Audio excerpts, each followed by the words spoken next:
छत्तीसगढ़ में इन दिनों हाथियों का आतंक अपने चरम पर है।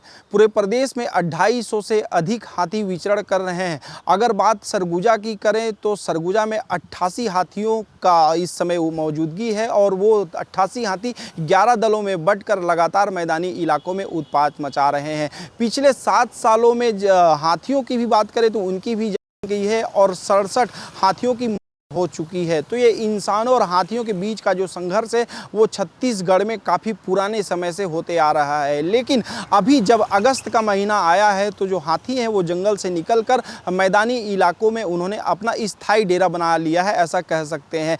बीते 1 महीने में अगर बात करें तो 1 दर्जन से अधिक लोगों की सिर्फ सरगुजा ज़िले में ही जा चुकी है। अब सरगुजा की बात मैं इसलिए कर रहा हूँ कि सरगुजा में जो धानों की खेती है वो अधिक मात्रा में होती है। इसके अलावा सरगुजा के सूरजपुर में धान की भी जो फसल है वो भी लगाए जाते हैं। और जो हाथियों का व्यवहार है वो अगर इंसानों से मिलता जुलता कहें तो वो गलत नहीं होगा। जिस तरह से इंसानों को लजीज भोजन की आवश्यकता होती है उसी तरह से हाथी भी बहुत लजीज भोजन तलाशते हैं। और अभी का जो समय है उन्हें आसानी से जो भोजन है वो मैदानी इलाकों में उपलब्ध हो जाता है, क्योंकि बरसात के दिनों में लोग बाड़ी में सब्जी लगाते हैं, जबकि जो धान की जो फसल है वो भी इन दिनों शुरुआती दौर में रहता है और उन्हें धान का पसंद काफ़ी पसंद है। धान जो उन्हें काफ़ी पसंद है, खास करके जब सुगंध वाले धान लगाए जाते हैं, जैसा कि सरगुजा क्षेत्र में जीरा फूल, जावा फूल, इस तरह के धान लगाए जाते हैं, उनमें काफ़ी सुगंध आता है। और हाथियों में जो सूंघने की क्षमता है वो सबसे अधिक होती है। वो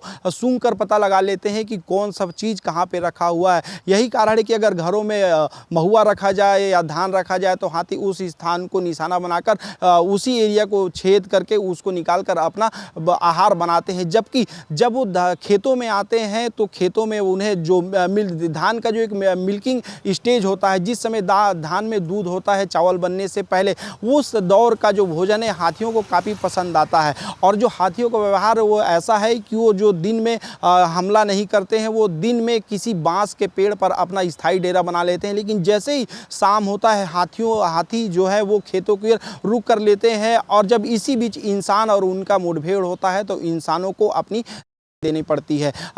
लेकिन सरगुजा क्षेत्र में ये जो सबसे बड़ी समस्या है उसको लेकर निराकरण की बात की जा रही है कि उनसे निराकरण कैसे किया जाए। तो इस संबंध में वन विभाग लगातार मास्टर प्लान बनाने की बात तो करता है, लेकिन इंसानों और हाथियों के बीच का जो द्वंद्व है वो रुकता हुआ दिखाई नहीं दे रहा है। यही कारण है कि लगातार सरगुजा क्षेत्र में हाथी और इंसानों के बीच का द्वंद्व सामने आ रहा है और इंसानों की लगातार जा रही है। वही देखने वाली बात होगी कि आने वाले दिनों में किस तरह से वन विभाग मास्टर प्लान बनाता है कि हाथियों को उनका मनपसंद का भोजन मिल जाए और जो इंसानों की जान है वो सुरक्षित रह पाए।